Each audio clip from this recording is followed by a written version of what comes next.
Hello दोस्तों, आइए बात करेंगे इस वीडियो के अंदर कि एक सर्वे किया गया है और उस सर्वे के अंदर ये बताया गया है कि इंडिया नाम का जो गठबंधन तैयार किया गया है जिसके अंदर 26 पार्टियां मौजूद है उसका, और एनडीए जो एक गठबंधन तैयार किया गया है जिसके अंदर जो 39 पार्टियां मौजूद है उसके उन दोनों के बीच में किसे जीत दिखा रहे हैं। इसके साथ साथ एएमएम को शामिल नहीं करना इंडिया गठबंधन के अंदर, एआईयूडीएफ जैसी पार्टियों को शामिल नहीं करना इंडिया गठबंधन के अंदर शायद बहुत बड़ी गलती कर रहे हैं इंडिया गठबंधन वाले, और शायद इसका खमियाजा भी भुगतने वाले हैं बहुत जल्द जब लोकसभा चुनाव का परिणाम नतीजे आएंगे। तो खैर आइए देखते हैं कि करके आप नए हैं तो बराए मेहरबानी चैनल को जरूर सब्सक्राइब करें और वीडियो को जरूर लाइक करें। जैसे कि आप सबको पता है दोस्तों कि इंडिया नाम का जो गठबंधन तैयार किया गया है उसके अंदर 26 पार्टी मौजूद है। उस पार्टी के अंदर टीएमसी है, उस पार्टी के अंदर सीपीआई है, उस पार्टी के अंदर सीपीआईएम है, उस पार्टी के अंदर एनसीपी है, उस पार्टी के अंदर यूबीटी है, उस पार्टी के अंदर जेएमएम है, उस गठबंधन के अंदर जो है अपना दल है,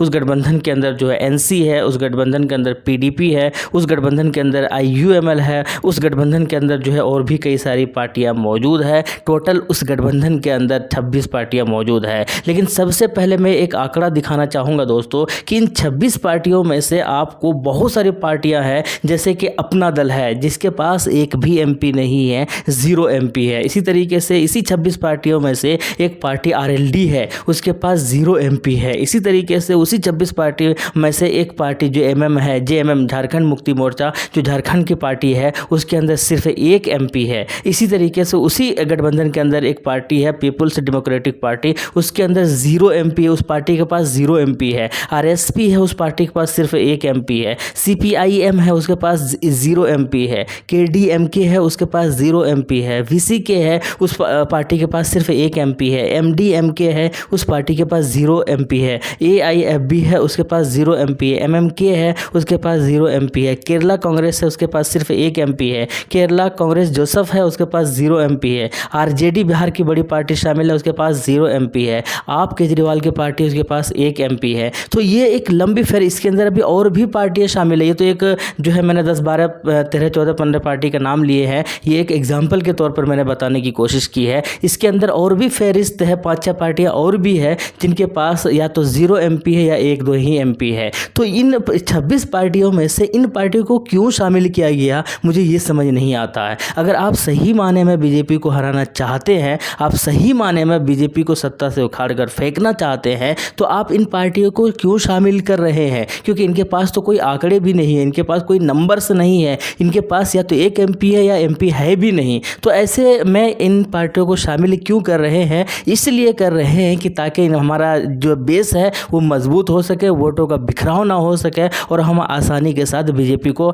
हरा सके। शायद यही पर्पस होगा, यही मकसद होगा, इसीलिए आप इन पार्टी को जो है शामिल कर रहे हैं। लेकिन हमको ये बताइए, अगर आप इस मकसद से इन पार्टी को शामिल कर रहे हैं तो फिर आप एआईएमएम पार्टी को क्यों शामिल नहीं कर रहे हैं? उनके पास तो इन सारे पार्टियों से ज़्यादा आंकड़े हैं, इन सारे पार्टियों से ज़्यादा नंबर्स है। उनके पास 2 एमपी है और कई 7-8 राज्यों में जो है उनके पास जो है एक आधार है, एक वोटर्स है, एक फॉलोअर्स है, उनके मानने वाले हैं। फिर आप उनको शामिल क्यों नहीं कर रहे हैं? एआईयूडीएफ, उनके पास भी 1 एमपी है, उनका भी असम के अंदर लगभग 30% से ज़्यादा मुस्लिम वोटर्स है, वहाँ पर भी उनके सपोर्टर्स है। तो आप उनको शामिल क्यों नहीं कर रहे हैं? इनसे ज़्यादा उनके पास नंबर्स है, इनसे ज़्यादा उनके पास वोटर्स है। आप क्यों नहीं शामिल कर रहे हैं आईएसएफ को? आप क्यों नहीं शामिल कर रहे हैं ऑल इंडिया माइनॉरिटीज़ फ्रंट को? आप क्यों नहीं शामिल कर रहे हैं दोस्तों डेमोक्रेटिक सेकुलर पार्टी को? आप क्यों नहीं शामिल कर रहे हैं इंडियन सेकुलर फ्रंट को? आप क्यों नहीं शामिल कर रहे हैं मजलिस एहरार इस्लाम को? आप क्यों नहीं शामिल कर रहे हैं राष्ट्रीय उलमा काउंसिल को?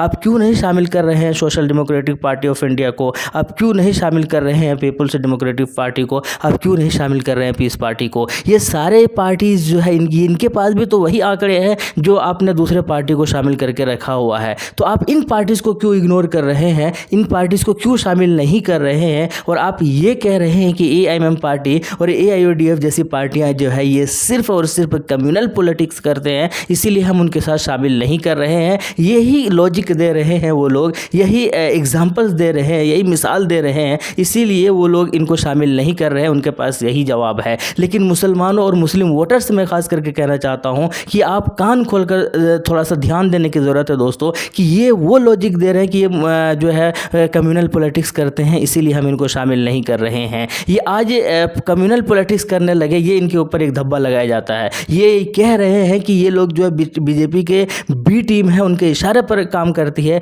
इसीलिए जो है हम इनको शामिल नहीं कर रहे हैं। अब जब हम ये पूछना चाहते हैं इन लोगों से कि अगर ये बीजेपी के इशारे पर काम कर रही है तो 2004 से लेकर 2012 तक जो आपके साथ गठबंधन किया हुआ था एमआईएम पार्टी ने, तो उस वक्त कहाँ पर थे? क्या उस वक्त बीजेपी का ये हिस्सा नहीं थी? क्या उस वक्त यह जो है कम्युनल पॉलिटिक्स नहीं करती थी?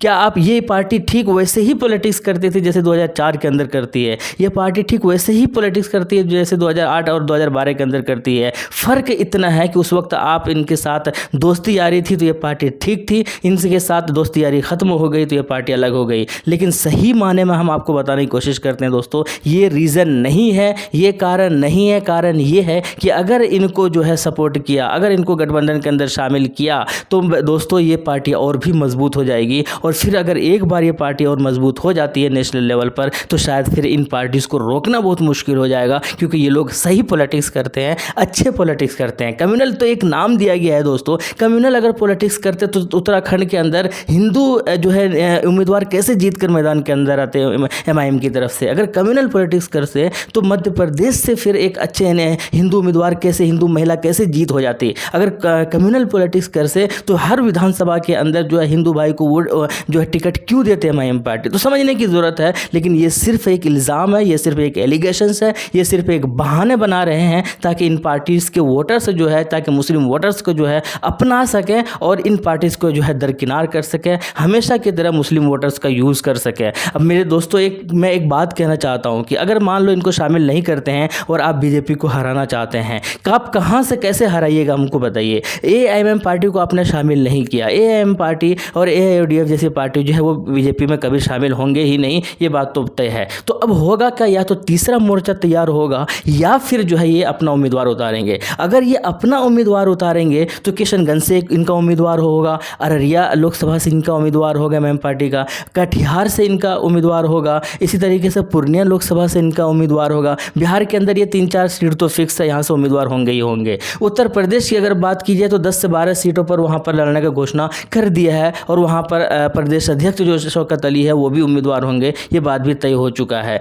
तो इसी तरीके से गुजरात के अंदर भी जो है विधानसभा में अच्छा प्रदर्शन रहा था, वहाँ पर भी अपना उम्मीदवार उतारेंगे। तेलंगाना के अंदर इनका बेस है, वहाँ पर तो इनके उम्मीदवार होंगे ही होंगे। महाराष्ट्र के अंदर तो इनका उम्मीदवार होंगे ही होंगे। तो ये जो सारे राज्य है जहाँ जहाँ पर एमआईएम अपना उम्मीदवार उतारेंगे लोकसभा के अंदर, तो वहाँ पर फिर आपका उम्मीदवार कैसे होगा? वहाँ पर तो फिर वोटों का बंटवारा होगा। फिर आप ये कहेंगे कि एमआईएम की वजह से जो है हम अपना उम्मीदवार हार गए, हम जो है इसीलिए बीजेपी जीत हो गई। तो ये बच्चों का जो रोना रोते हैं उस वक्त जब इलेक्शन हो जाता है और जब रिजल्ट और परिणाम जो है किसी और के हक में जाता है, आपके हक में नहीं जाता है, तो फिर आप बच्चों की तरह रोना रोते हैं कि भाई इनकी वजह से जो है हम हार गए। बिहार के अंदर भी वही हुआ, विधानसभा चुनाव हुआ, उसके बाद जब हार गए तो सरकार नहीं बनी आरजेडी और महागठबंधन की, तो रोने लगे कि एमआईएम की वजह से हार गए। इसी तरीके से बाई इलेक्शन हुआ, वहाँ पर फिर आप रोने लगे कि इनकी वजह से बीजेपी जीत गया। तो ये बताइए, आप इनको शामिल भी नहीं करना चाहते हैं अपने साथ, आप अपने गठबंधन में लेना भी नहीं चाहते हैं एमआईएम जैसी पार्टी को, तो क्या वो फिर अपने से चुनाव भी ना लड़ें, फिर अपना उम्मीदवार ही ना उतारें? तो फिर वो क्या अपना पॉलिटिकल बिल्कुल पूरी तरीके से जड़ से ख़त्म कर दें सिर्फ इस वजह से कि भैया आप जीत लो, आप बीजेपी का हरा दो और फिर जो है आप ही जो शासन करो, आप ही पॉलिटिक्स करो, चाहे मुसलमानों का विकास हो या ना हो। अगर सही माने में आप मुसलमानों का विकास करना चाहते तो इतने सालों से जो आप पॉलिटिक्स करते हुए आ रहे हैं, इतने सालों से जो आप मुस्लिम वोटर्स का फ़ायदा उठाते हुए आ रहे हैं, ये कभी नहीं उठाते दोस्तों। मुसलमानों का विकास होता। अभी जो डाटा आंकड़े निकल रहे हैं कि इंटेलिजेंस जो है आईबी वगैरह में जो है एक भी मुसलमान का लिस्ट जो है बिल्कुल भी एक भी कैंडिडेट नज़र नहीं आते हैं। तो ये समझ नहीं आता है कि किस तरीके से ये पॉलिटिक्स करना चाहते हैं। दूसरी ओर सर्वे निकाला, अभी आपने गठबंधन तैयार कर लिया, इंडिया नाम दिया, बहुत ज़्यादा चर्चा भी हुई, बहुत ज़्यादा बातें भी हुई कि इंडिया नाम का गठबंधन बहुत सक्सेसफुल हो जाएगा, और आप दूसरी तरफ इस तरीके से पॉलिटिक्स कर रहे हैं, सबको आप शामिल भी नहीं करना चाहते हैं। एआईएमआईएम वाले दामन फैलाकर बार बार कह रहे हैं कि हमें शामिल कर लो, आप उसे इग्नोर कर रहे हैं। दूसरी तरफ जो है एक सर्वे बिल्कुल अभी का भी निकाला गया हाल ही का, इंडिया गठबंधन तैयार होने के बाद, और उस सर्वे में साफ दिखा रहा है कि एनडीए की जीत हो रही है और लगभग 200-300 से ज़्यादा सीटों पर जो है लोकसभा के अंदर उनकी जीत दिखाया जा रहा है। और आपकी जीत यानी इंडिया गठबंधन की जो जीत है वो 100, 110 या 120, 140 तक का ही दिखाया जा रहा है। तो सर्वे में भी तो ये बताया जा रहा है कि एनडीए की जीत हो रही है। अगर सही माने में आप हराना चाहते हैं एनडीए को, तो आप उन सब पार्टीज़ को अपने अंदर शामिल कर लें। आपने